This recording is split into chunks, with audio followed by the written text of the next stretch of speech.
just canceled the Sunday school class and we went out. So anyways, that's my Peter Wiebe story. So when you talk about getting things mixed up, that's one of them. It must be true because I've heard it before. Yes. Oh, it's very true. It is very true. Actually, I kept the video from that Sunday. I think I still have it in my files someplace or other. So anyways, okay. This morning we're glad to, and I felt sorry for John. I don't know. John's allergic to somebody in this congregation. Yeah. We're not quite sure who it is. Yeah. So are you okay this morning? So far. So maybe the person I was allergic to isn't here today. Well, that's, so I was kind of like, is he getting a cold? Or I felt sorry for you last night, John. Well, I felt sorry for myself. I know. So my hope is that that's not the case here today, but we're glad that you all came out this morning. We're going to have, from about 9 to 10 o'clock, we will have the first session, and then maybe give 5 minutes or so just before 10 o'clock. Well, you'll have to tell me when to quit because I can't see a clock. Okay, gotcha. And so what we'll do is we'll take a few minutes for Q&A at the end. We'll take a break then, a 15-minute break, and then at 10:15 we'll come back and have another 45, 50 minutes, something like that, and hopefully end by 11:15-ish or so, something in that neighborhood anyway. So I hope that is, if you have any questions, don't be afraid to come and ask me during the break. We're talking about sausages and salvation for sale. Boy, you sound like Peter Wiebe. That's something that he would, he'd have a title like that. And then we'll come back and hear about a watch kettle boils in Zurich. So thank you all for coming. Let's have a prayer as we begin. God, thanks for this beginning of this new day. Thank you for John. Thank you that he could be here and just share with us as he does. God, guide us as we listen and as we learn. Lord, you're so gracious to us each day. So we praise you now through Christ. John, I'm going to turn it over to you. And you know that's dangerous. Yep. Good morning. I guess. Good to see you. Some of you were here last night and you came here today anyway, even though you were here last night. Good to see you all. Let's see.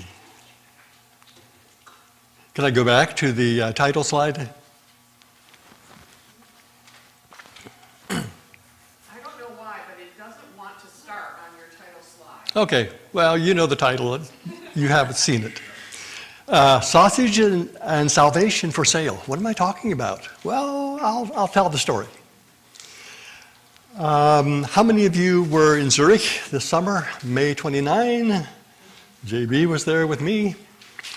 500 years. Can you imagine a little unstable beginning with a few people has grown and grown, and now 500 years later, we still exist. I don't think anybody would have put a bet on it back in 1525. So it was kind of an amazing event. It was not just kind of, it was. Some 3,500 Mennonites attended. And so the streets were crowded with Mennonites. And not everybody could get into the Grossmünster where the main presentation and activities were held. So at one point I have a picture of John Roth, who was the general planner, come out and he's speaking to the crowd that's left in the square. He says, "I am sorry, there's no more room, you can't get in." And he had dreaded that moment, I know, but it was interesting for me to see him do that. So some amazing things happened. You had Pope Leo send a cardinal and give us greetings. And he said, the courage to love is a great theme for this. That's what we have to do. We have to love each other. And I pledge to pray for you, and we will work at growing closer together. I mean, when has a pope ever addressed a Mennonite assembly? Well, he did. There were moments of anointing and washing feet. It was moving. So what do we think about that event? And how do we talk about that event 500 years ago? Oh, there we go. There's my title slide.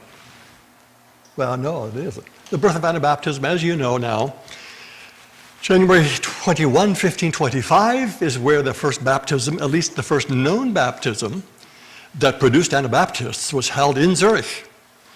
And it was a big deal. But let's take some time for context. I have recently been informed by Christopher Christian Scheidegger, who is a Swiss writer who recently published this book, Revolutionaries of Faith, and it's marvelous. I mean, I had Deep L to help me translate, and he provides fresh context for our understanding of what happened on that day and what was happening in Zurich leading up to it. It is now being translated into English. So if you hang on, if you don't read German, hang on, and there'll be an English translation. New insights, new context.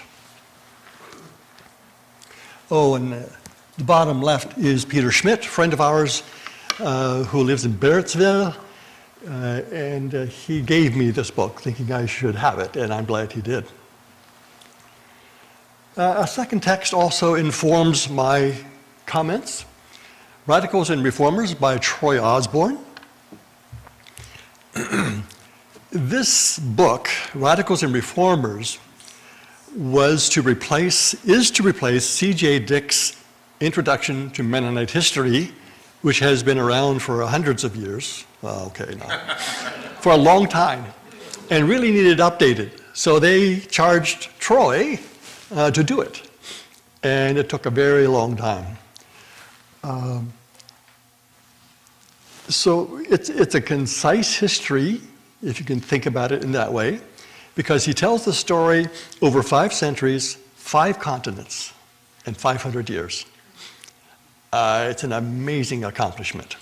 So that book is available if you're into Anabaptist history and want to know more. That will tell you more. Okay, the Zurich context.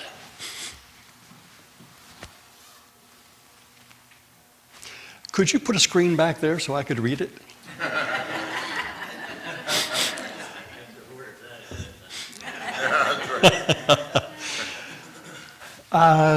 So, the Zurich context, we didn't fully understand it.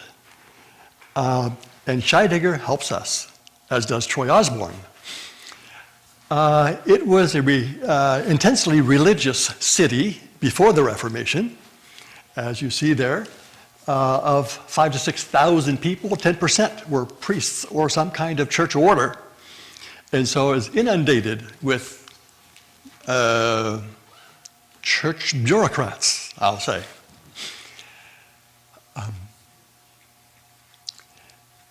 Scheidegger comes up with this phrase, salvation industry. And what does he mean by that? Well, all of salvation was for sale. And they brought in all kinds of money and fees based on their church work. So it was thriving, it was complex. It was an amazing way to describe this. It's like Roman Catholic teaching was part of the fabric of the city. And this salvation industry was supported by benefices, that is, money generated from the abbeys and the monks' residences, wherever they were working, taxes, indulgences, requiem masses. If you wanted a requiem mass or a mass for a loved one, you had to pay extra for that. If you wanted to be married, you had to pay for it. You paid for everything in Zurich. It was certainly a burden to the people, the common people, and it alienated people more and more and more.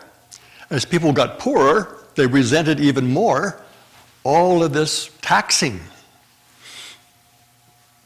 And this fueled discontent, anger, and a demand for justice, and that led to the Peasants' War of 1525. Can anybody tell me about the Peasants' War? Martin Luther didn't like it. Martin Luther certainly didn't. What did he do? See, let me set the context. Hundreds of thousands of peasants and common people got together, and they brought their pitchforks and the knives and everything they could, because they had heard Martin Luther preach about freedom. Freedom. They think, yeah, we deserve to be free. And so they rebelled against their authorities. And then what did Luther do? He wrote against it and spoke pretty sharply. He did. But he also sided with the military to put them. He sided with the nobles, the princes, the military. And the people were shocked because he had spoken so much and so convincingly about freedom. And now he was going to kill us. He ordered the execution, the annihilation of these peasants. 100,000 died because of Luther's command to do so.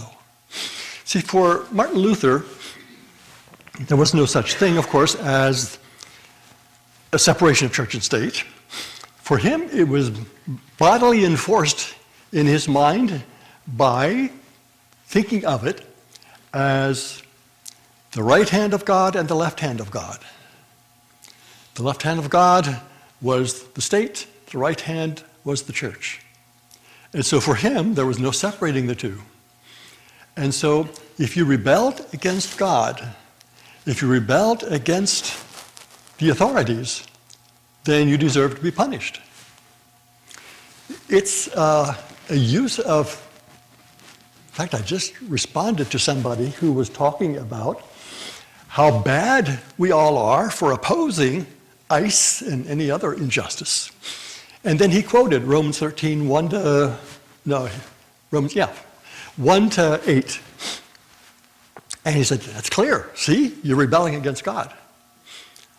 I don't usually write in response, but I was in the mood. So I said, consider the context. What are the verses that come before that text, and what are the verses that come after that context? The context is about loving your enemy, loving your neighbor, owing nothing but love to anyone. I said, you think you have a cheese sandwich. Well, there is a cheese sandwich. What you have is the cheese, and the context is the bread. So without the bread, you don't have a sandwich. Or another way to put it, any text without a context is a pretext. Learned that from Perry Yoder, and I love it because it makes so much sense. Without context, we can make the Bible say anything we please. You know that. And many people do.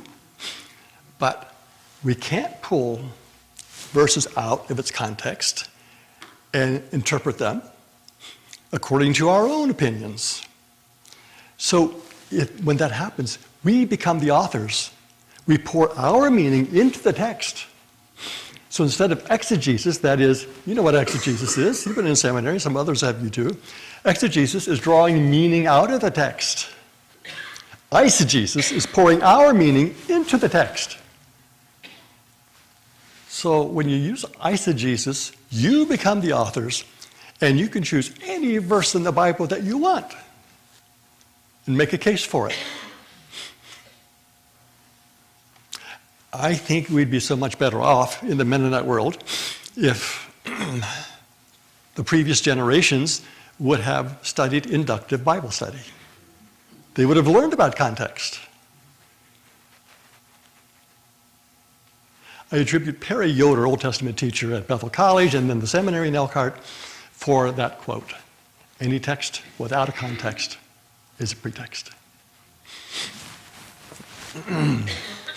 Okay, what am I talking about with sausage? Well, the sausage caper was initiated, it appears, by the Froschauer, the printer, Christoph Froschauer, who was a well-known printer in Zurich, printed and printed and printed many, many documents. Well, he invited some guys to join him on a Friday where it was forbidden to eat meat, and served them sausages. Well, that equals Martin Luther's 95 Theses. It was a shock, and it was a central event in Zurich that brought on the Reformation. Of course, in the context, there were other reasons, but that was the triggering event. So when you eat sausages, remember Froschauer. Now, Orie Zwingli, they call him, was the reformer and the popular preacher in Zurich. He attended, but afterward he said he didn't eat any sausages. It can't be proven either way. But then, a Sunday or two later, he preached about this and defended Froschauer. So he was warming up to this idea of reforming the church, of meeting some of the demands of the common people and thinking about how it applied to them and what could be done to involve and keep the loyalties of the common people.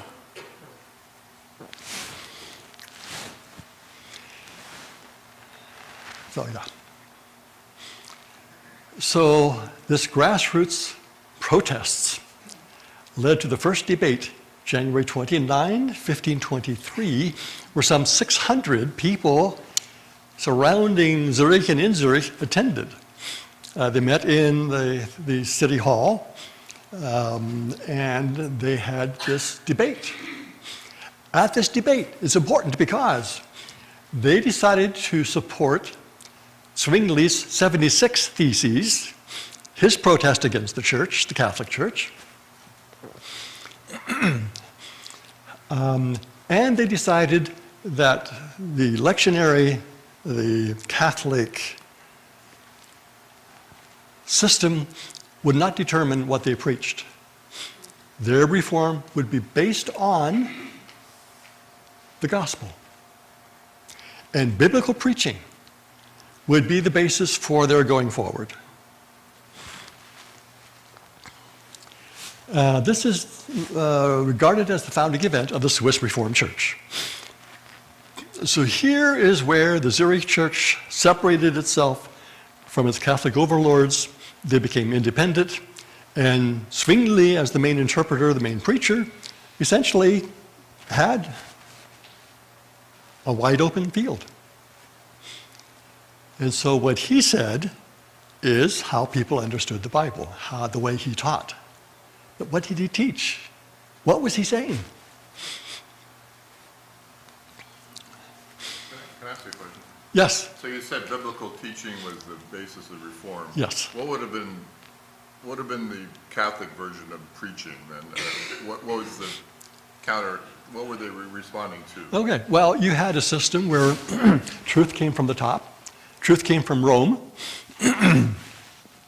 And so the Pope was the top guy, and the whole system was woven into this thing. So they could not imagine a church without Rome. They couldn't imagine a world without Rome. And maybe you'll remember the history of Germany. A number of princes, Frederick the Wise and Philip the Wise, Philip the Great, Philip the Wise, supported Luther in his reform. They hid him. In fact, they whisked him away one night when he was traveling to save him from the doom that would be coming to him, because there was no salvation outside the church. These princes were really happy with Martin Luther, because if they became independent, they would not have to send their taxes to Rome. They could keep them. So there was every incentive for the princes around him to support Luther. And so that's what was going on. And take me back to your question. Oh, what was it like? Yeah. Opposite of biblical teaching. Yeah. So So- the Bible wasn't part of preaching then at all? Well, some have described Catholic teaching as a three-legged stool. You had the Bible, you had tradition, you had the Pope. You had this hierarchy of holy people who determined the shape of faith. Yes? 20 years ago, two ladies that worked with me were Catholic. Can you hear her? Yes, were Catholic, wonderful people, and they had never Wait, read. wait for a mic. I think one is coming.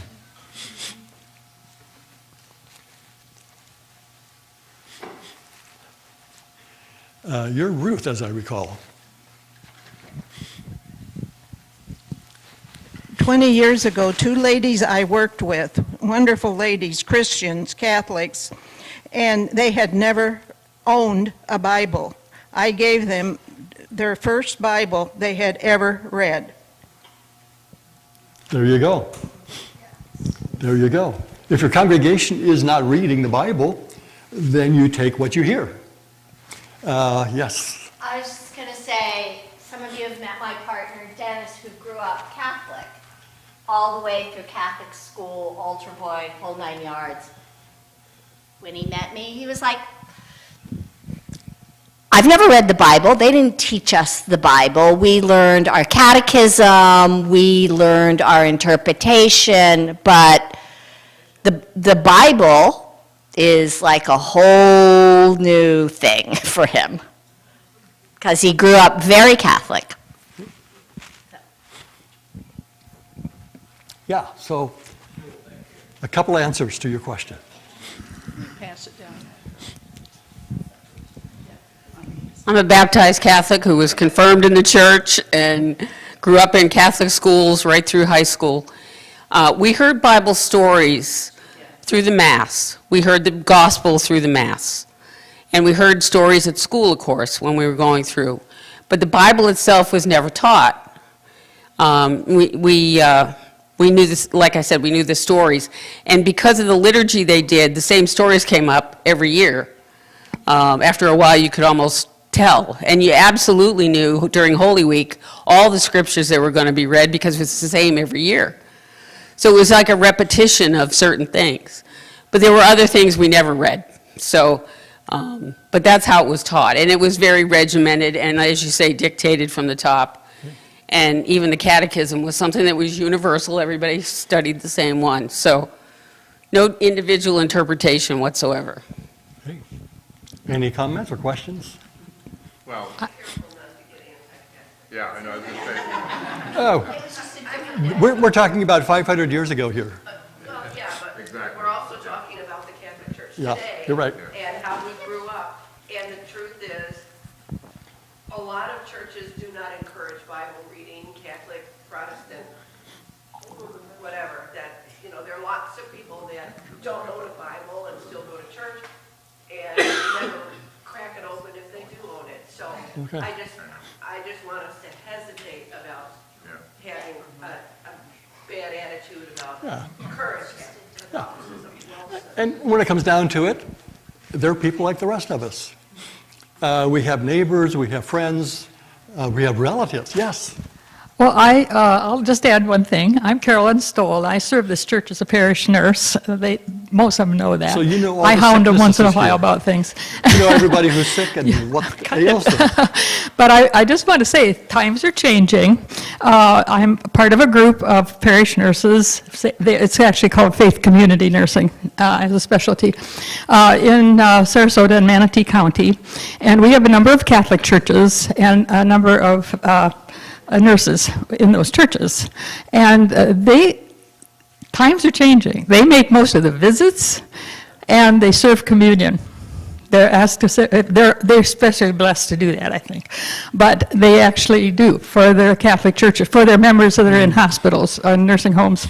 They can go and serve communion in there. I think that's a big step.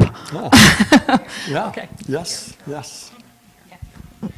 We should also recognize in our Voices Together hymnal, quite a few of the songs are from the Catholic tradition. We Mennonites and Catholics have been reconverging maybe, or whatever, language you want to use, but there are quite a few songs that under GIA publishing and that kind of thing. So we are drinking from a lot of the same streams in some respects. And tell us about Bridge Folk. Oh, yeah, I don't know enough about that. Well, it's an organization, conversations, a series of conversations between Catholics and Mennonites. And sometimes when people leave our Mennonite churches with almost no liturgy, they're drawn to Catholic liturgy, they're drawn to Episcopalian liturgy, so they have something to offer that we don't.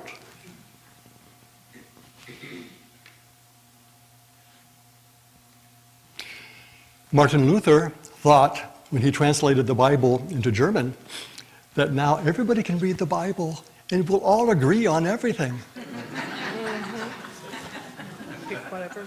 Well, how has that worked out for us? The problem with everybody having a Bible is we become our own interpreters. We read into the text what we want it to say, which is why the hermeneutics, the way of reading the Bible among Anabaptists, was in a circle. I mean, we do it together. Because one person can go off in various directions. He needs the accountability of his community, or hers. Carl Summers. Good morning. We used to work together a long time ago. Was that about 100 years ago or so? All right. Zwingli was an evangelical. I mean, he preached the gospel, and people were hearing this, many for the first time. He preached repentance, spiritual liberation for communities and individuals, liberation from sin, guilt, superstition. It was not just a fix for the soul. He had a holistic message. And we often give him short shrift because he became our opponent. But he was at the center of it. And he set the stage. Did anybody just now come in?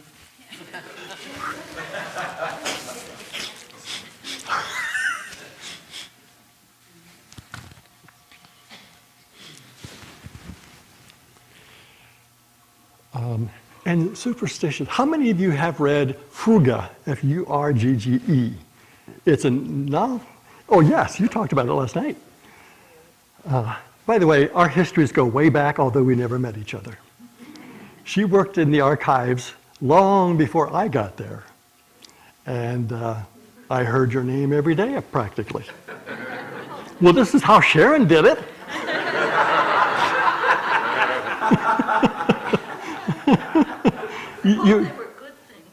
Yes, that's all I heard. So, Frugge, there's a mountain in the Emmental that faced a valley where many Anabaptists lived. Katharina Zimmermann, the author, was a novelist. She's now died. A novelist quite famous. Well, she followed her husband into the Emmental, into the villages under the mountain, and started doing her research, which she always did. She discovered there was a group of people hounded out of the Emmental in Switzerland. Who are these people? She had never heard of them before.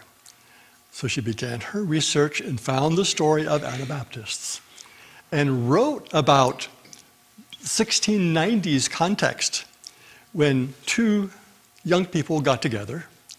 And by the way, how did they get together in those days? In the bedroom. In the bedroom. You know, this Amish deal of bedship, courtship is not new. They did it back there 500 years ago or 400 years ago in the Emmental Valley. So the woman, let's see, who's the primary character in this story? Do you remember? Madalena. She had her eye on this guy, and this guy on her, and so she thought one night he might come. So he came to her bedroom window. Did he throw corn or stones up on the window to get her attention? She looked out, and it was Christoph, so she invited him in. And they spent that first night together. She became pregnant, they married, and some of the Amish still do it. But they didn't make it up. It came from history. So anyway, this story tells about life in that place, under the die Furga. It's now called the Hogant, but it's a delightful, easy reading story. It's novel form. And she describes the flora and the fauna of what people see when they get to the Alps. It's a delightful story. She also describes then the deportation of Anabaptists from Bern. Bern went crazy trying to figure out how to deal with Anabaptists because they didn't fit their forms. Because when you brought a baby for baptism, which was required, he or she was baptized into the church, and their names automatically went on the tax rolls. So these Anabaptists wouldn't baptize their babies, so they were uncontrollable. Who knew where they were? They didn't pay taxes. Well, at least not into the system. So it was a big deal. So Katharina tells this story, and Bern, in desperation, put 350 people on barges from the Lundatur in Bern, kind of a landing, onto barges and sent them down the river. They wanted to get rid of them. Maybe we're going to give them to Amsterdam because they keep complaining about how we treat Anabaptists. Well, it didn't really work either. The Amish stayed on the rafts, but the Mennonites, when they had a chance, slipped away, went back home. And the Amish formed 5 congregations in Amsterdam and around the city. 5 Amish congregations in Amsterdam. Well, they soon acculturated into the prevailing culture, and they disappeared as distinct Swiss Amish congregations. But that was Bern's way of trying to get rid of them. They called us Anabaptist weed. We've got to find a way to cut down this weed. Because it was threatening, because Anabaptists weren't accountable to their system. So I understand why the authorities were frustrated with Anabaptists. We didn't fit.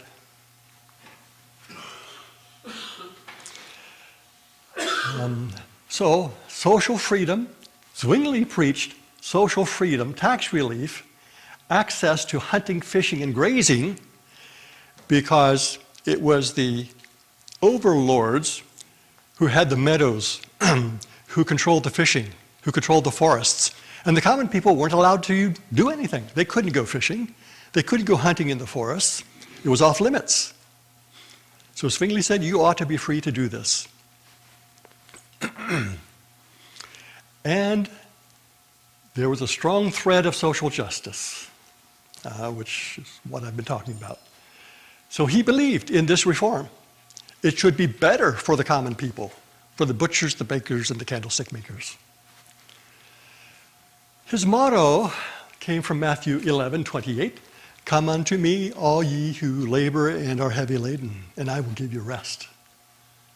So it was an image of restoration and renewal. He preached believers' baptism and a free church. So the Anabaptists didn't make this stuff up. They got it from Zwingli, who was their spiritual master for a number of years. He preached accountability and discernment among believers. Does that sound Anabaptist or what? He was essentially preaching the Anabaptist gospel. And he preached nonviolence. Christians should be unarmed, which reminds me of the title of Marshall King's story of my son, MJ, who died in Congo, which I'll talk more about tomorrow. Tomorrow, Sunday, right? Yeah, tomorrow.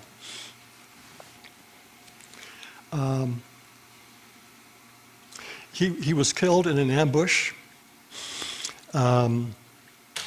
He was working for the United Nations as a group of experts, one of the group of experts. He was the coordinator, actually, of the group of experts that were charged by New York to find the roots of violence and the violations of former sanctions. Well, he was a threat because he was learning about things that were covered up, and the big people, the people with the guns and the offices, said, this is getting too close. And so he and his colleague, Zaida Catalan from Sweden, were ambushed and executed. During the 2 weeks he was missing, it was interesting. We got messages from so many people, some of MJ's cousins who were very close to him. One of them had a dream.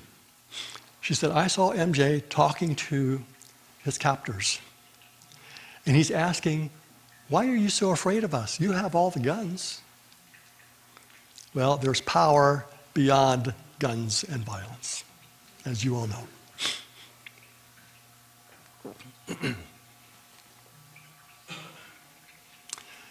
Here we are with our sausages. This is Christoph Froschauer. With the sausages, they would have been dried, so he could just pull them down from the attic or rafters, wherever he had them, and laid out this feast of sausages on a day where eating meat was prohibited. So the big sausage caper, the big sausage affair, is what set off the Reformation in Zurich.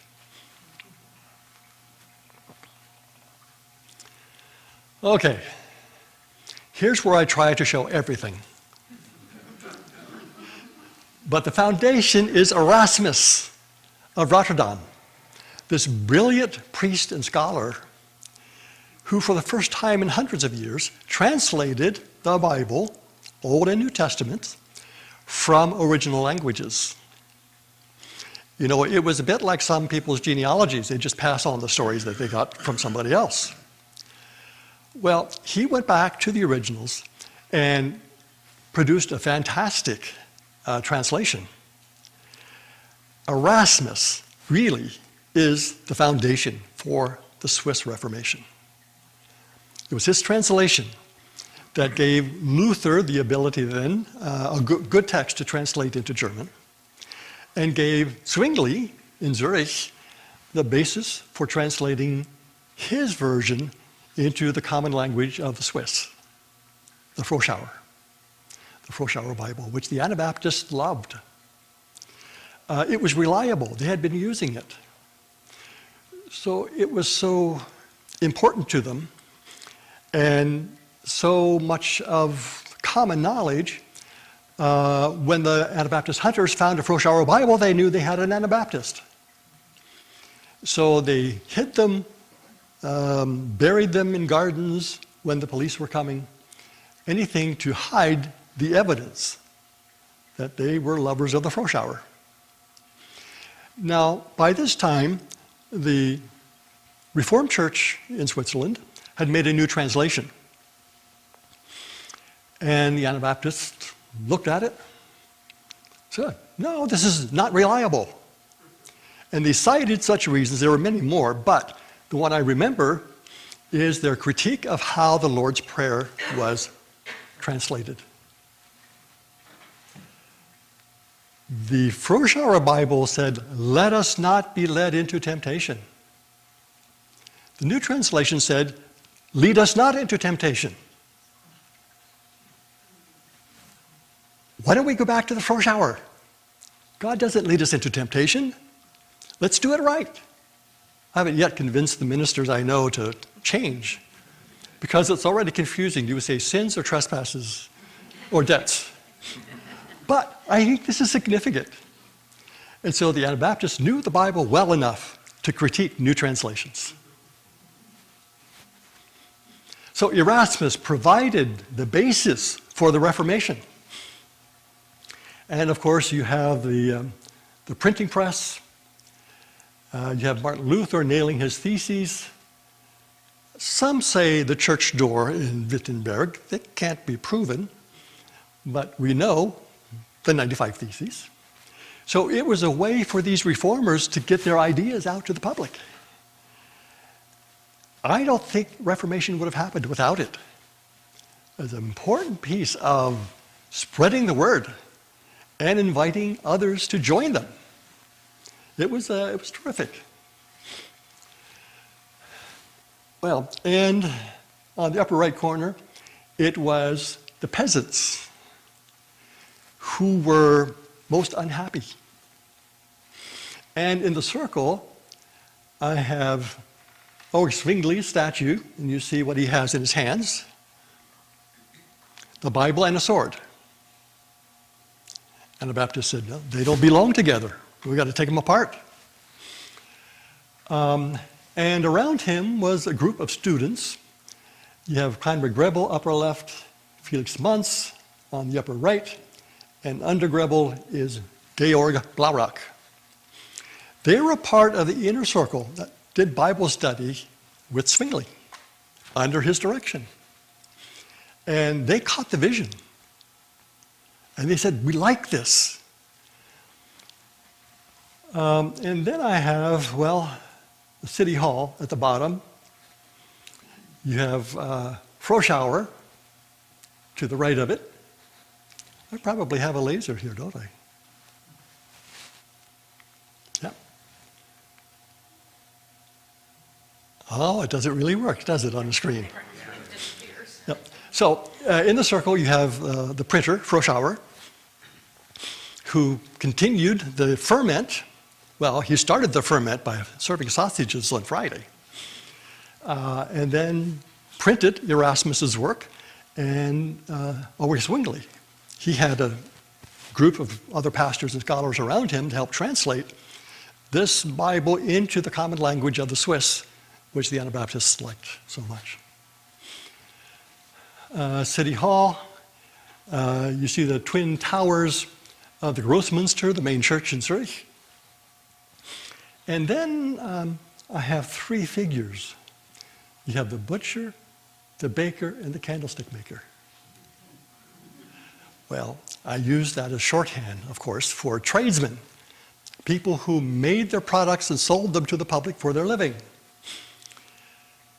So it was really those outside and those inside, both, peasants outside, farmers outside, inside the circle of scholars. I refer to them as the Grebel circle. Conrad Grebel was clearly the leader of this new insurgents. And and then over to the right, you have the emperor of the so-called Holy Roman Empire. Voltaire said it was neither holy nor Roman nor an empire, but they tried to recreate the old Roman Empire, and so they had an emperor who controlled most of Europe. So Zurich, because of its reform, was increasingly isolating itself from the Holy Roman Empire. So the further they went with their reforms, the more isolated they were.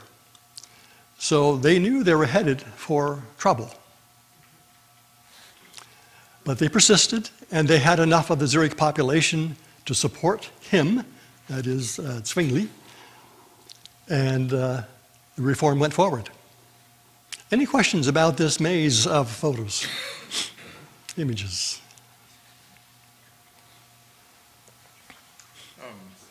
Yes.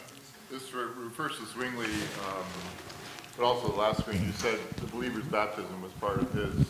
I've always understood that Grebel and Blaurock, and that was I've always thought that, the believer's baptism was a separation from Zwingli, but you're saying Zwingli was a believer in believer's baptism, He or? was, he taught them this. Okay, Changed his mind, okay, but taught this. okay. There's the difference. Yes, there is the difference. Okay, yeah. Anyone else? Yeah, Cheese, you probably skipped that second class back at Conner Grable. So you missed the conclusion. First part existed, yeah. Okay.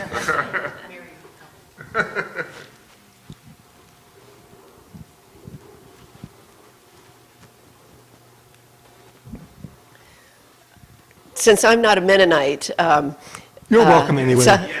oh, that's right. Oh, you've been Since I'm baptized. part Mennonite, the other part of me is aware that during the Reformation, a big portion of the conflict was over Eucharist, Yes, the yes. meaning of Eucharist. Are you Yes. going to talk about that at Yes, all? Yes. Oh, good. But say more. You want to say Well, more about that? Well, for the big deal was transubstantiation, consubstantiation, Yeah, and then the memorial. And Zwingli, I think, was memorial. Yes. I'm Tell us what just the first two are, transubstantiation and consubstantiation. yes, and then the memorial. What is of interest to me is the frequency, because for all of the centuries before the Reformation, word and table were not separated. But at any rate, that's a whole hoo-ha about separating that, because it was, we didn't want to be too Catholic. So I'm just interested in the Anabaptist sense of the frequency and the meaning of communion. Okay. The meaning was twofold. One was it was a memorial, to use your word, commemorating the death of Jesus, his sacrifice for sins and for restoration. It also, in the Anabaptist context, meant that your congregation was unified, in unity, harmony. It symbolized harmony in the church because they made their vows to the congregation, and they wouldn't have, well, as the Amish still do, if there's a major conflict in the congregation, they withhold communion until it's settled because they understand that secondary purpose of the Lord's Supper. The other deal involved was that the common people could receive the wafer, but not the cup of wine. And so that changed in the Reformation. Another hard-fought battle. And I'll talk about the later disputation, debate, where that became a major issue. What was the reason they couldn't receive the wine? Oh, they weren't holy enough. They couldn't receive the wine. I mean, you would have to have the cup in your hand to drink. And no peasant, no poor person, no common person could do that because the body of Christ and the blood of Christ was too sacred. So that changed in the Reformation too. You're looking at your watch, Stan. I was just checking. Where? I tell you what, that clock is really hard to see.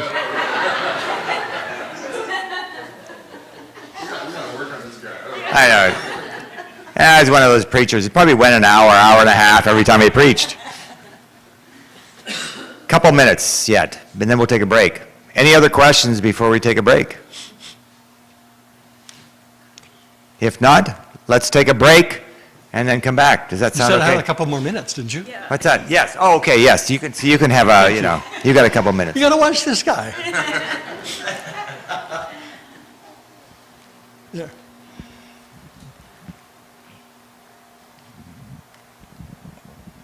Okay, the first debate, January 1523, some 600 citizens, people gathered in the city hall to hear the debate. And this was the debate about whether or not to advance the reform already started. Would they be Catholic or would they be Protestant? Would they protest Catholicism? And in this debate, Zwingli carries the day. He wins the debate. Of course, the city council ruled, they were the judges, they ruled in his favor. They decided that Zwingli's 67 Theses, scripture, and preaching of the word would be the basis of their ongoing reform. Was he debating Catholic priests or leaders? Yes, Okay. yes. Now, the Bishop of Constance, who was supposed to be there, wasn't there. He had a little heavier hand than the guy he sent. But they had this full debate between Catholicism and this new reform. And this message and the debate about things that were sacred and off limits fueled this Reformation and fueled people's high expectations. Now they weren't going to be satisfied with anything less than a reformation, a reforming of their current liturgy, their current view of church and the Bible. And this was the founding, as I said earlier, of the Reformed Church. Okay, I'm done now, Stan.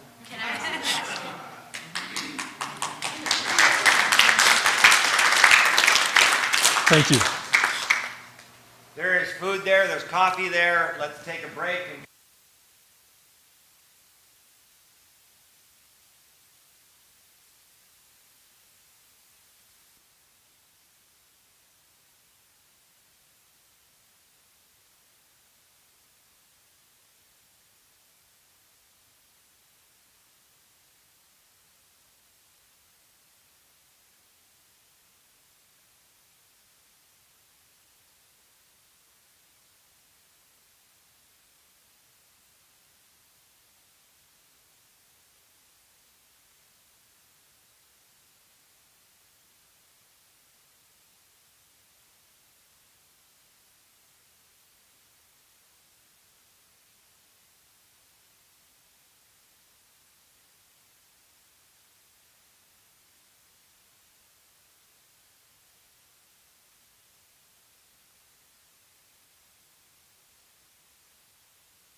Okay, can we gather back? You have 1 minute to get coffee or food or whatever you need, and then come back and let's keep on going here.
I think this mic is on. If not, I hope you can hear me. So as you know, as I told you last evening, for those of you who are here, I am John's gopher, and I try to keep things on schedule while we're on tour, and also just prompt him from time to time about time and things like that.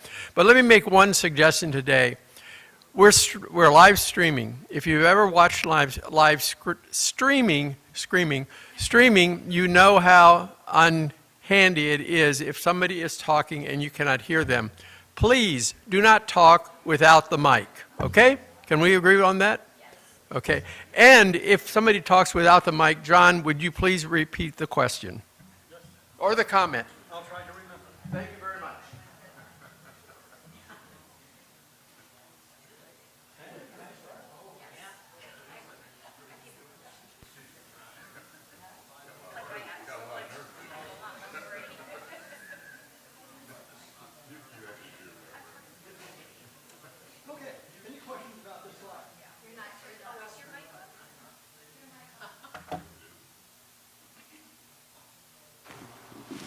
Any questions about the first slide?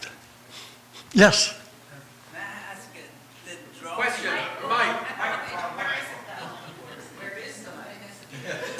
JB, you're still on the job. Good for you. Thank you, first of all, for being here.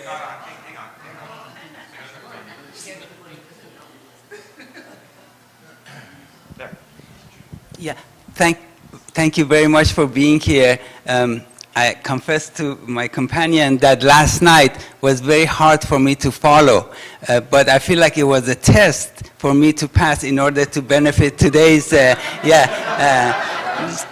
And also, I wanted to thank you because I noticed you were not well last night, but despite that, you gave so much of your heart that really touched me deeply. And my question, sir, is this drawing is very fascinating to me. And where is this drawing from, please? Good question. It's included in Scheidegger's book.